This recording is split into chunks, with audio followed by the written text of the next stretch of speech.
آقائے دو جہاں تاجدار انبیاء حضرت سیدنا محمد عربی صلی اللہ علیہ وسلم، آقا کریم صلی اللہ علیہ وسلم سے سوال کیا گیا کہ یا رسول اللہ صلی اللہ علیہ وسلم سب سے افضل عمل کون سا ہے؟ سب سے افضل عمل کون سا ہے؟ تو رسول اللہ صلی اللہ علیہ وسلم نے فرمایا کہ افضل عمل جو ہے وہ وقت پر نماز پڑھنا ہے،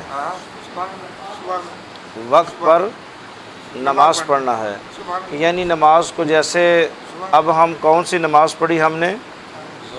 ظہر کی۔ اگر اب ہم نماز فجر پڑھیں تو پھر اب عصر کی نماز پڑھیں تو ہو جائے گی؟ نہیں ہوگی۔ ہر نماز کو اللہ تعالیٰ نے اس کے ایک وقت میں قید کر دیا ہے، اور یہ بھی یاد رکھے کہ فرض نماز کو اول وقت میں ادا کرنا یہ بھی نبی پاک صلی اللہ علیہ وسلم کا حکم ہے۔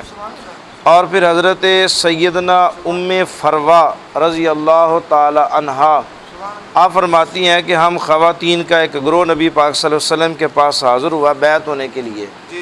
کس کے لیے؟ مرید ہونے کے لیے، بیعت ہونے کے لیے۔ جس سے آج کل کے ہم جتنے پیر لوگ ہیں یہ کہتے ہیں کہ بیعت کرنا جائز ہے، لیکن جو آج کل بیعت ہوتی ہے یہ وہ بیعت نہیں ہے جو حضور کی بیعت ہے۔ یہ بات یاد رکھنا کہ یہ ہے رسماً بیعت، بھی پڑھو جی اشہد ان لا الہ الا اللہ، کلمہ پڑھا دیا اور کلمہ طیبہ پڑھا دیا۔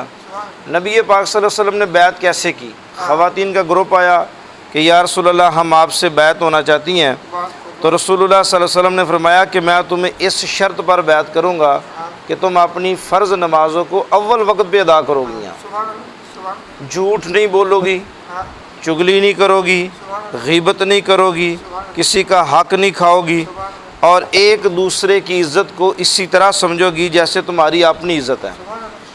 اب یہ پورا ایک چارٹر تھا جو نبی پاک صلی اللہ علیہ وسلم نے خواتین کے سامنے رکھا۔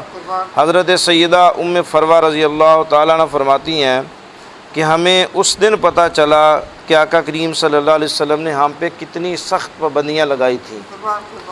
عزیزان محترم، حضرت سیدنا ابن عمر رضی اللہ تعالیٰ عنہ، یہ حضرت عمر رضی اللہ تعالیٰ عنہ کے بیٹے ہیں، حضرت عبداللہ ابن عمر، حضرت عبداللہ ابن عمر یہ فرماتے ہیں کہ نبی پاک صاحب الاولاق تاجدار انبیاء حضرت محمد عربی صلی اللہ علیہ وسلم نے ارشاد فرمایا اول وقت کو آخری وقت پر، اول وقت کو آخری وقت پر۔ مثلا ایک بندے نے جو ہے ظہر کی نماز جیسے ہی اذانیں شروع ہوئیں اس نے فرض نماز ادا کر لی، اور جیسے جیسے وقت گزرتا جائے گا ویسے ویسے ثواب کم ہوتا جائے گا۔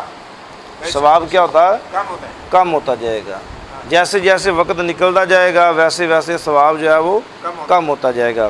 تو حضرت عبداللہ ابن عمر رضی اللہ تعالیٰ فرماتے ہیں کہ نبی پاک صلی اللہ علیہ وسلم نے ارشاد فرمایا اول وقت کو نماز کے آخری وقت پر ایسی فضیلت ہے جیسے آخرت کو دنیا پر فضیلت حاصل ہے۔ اب دیکھیں کیا زبردست ہے، جیسے آخرت میں کوئی بندہ کچھ بھی کرے گا قبول نہیں ہوگا، مرنے کے بعد نہ نماز نہ روزہ نہ زکوٰۃ نہ حج، جب تک سانس ہے تو سب کچھ ہے۔ تو عزیزان محترم، ہم نے 3 احادیث مبارکہ کو پڑھا ہے جس میں آقا کریم صلی اللہ علیہ وسلم نے اپنے اصحاب کو، صحابیات رضی اللہ تعالی عنہ اجمعین کو یہ ارشاد فرمایا کہ تم نے نمازوں کو اول وقت پہ ادا کرنا ہے۔ اسی طرح یاد رکھے کہ بغیر جماعت کے نماز پڑھنا، جماعت کے ساتھ نماز پڑھنا 27 نمازوں کا ثواب ہے۔ کتنا ثواب ہے؟ 27۔ ماہ رمضان المبارک میں 70 گنا ثواب زیادہ ہے۔ اب 27 کو آپ 70 کے ساتھ ضرب دیں تو ایک نماز پڑھنے آپ کو کتنی نمازوں کا ثواب ہوگا؟ آپ گن نہیں سکتے ہم، یعنی 27 ہے جماعت کی، 70 ہیں ماہ رمضان المبارک کی۔ اب وہ بندہ بد نصیب ہی ہوگا کہ جو بندہ پورے رمضان المبارک میں کچھ 40-50 نمازیں بھی 10-12 بھی چھوڑ دے کہ اکیلا نماز پڑھے۔ اس لیے رمضان المبارک کے اندر جیسے ہی اذان ہو تو فوراً سب کام چھوڑ کے مسجد میں آ جائیں۔ جہاں بھی آپ کے قریب جامع مسجد ہے، چھوٹی مسجد ہے، جہاں جماعت ہے، آپ اکیلے ہیں، 2 بندے ہیں، 3 ہیں، تو اپنی جماعت کروائیں۔ 27 گنا نمازوں کا ثواب بھی حاصل کریں، 70 گنا ماہ رمضان کی نمازوں کا بھی ثواب حاصل کریں، اور اس کے بعد اگر آپ جامع مسجد میں نماز پڑھیں گے تو پھر یہ بھی یاد رکھیں کہ جامع مسجد میں نماز پڑھنا یہ بھی افضل نمازوں میں سے شامل ہوتا ہے۔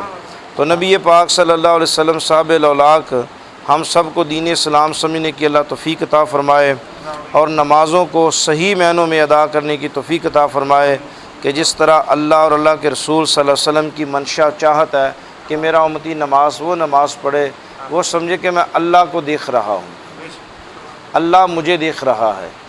نماز اس عاجزی کے ساتھ، اس خشوع و خضوع کے ساتھ، اس محبت کے ساتھ کہ میں اللہ کی بارگاہ میں کھڑا ہوں، اللہ مجھے دیکھ رہا ہے اور میں اللہ کو دیکھ رہا ہوں۔ تو اللہ تعالی ہم سب کو دین اسلام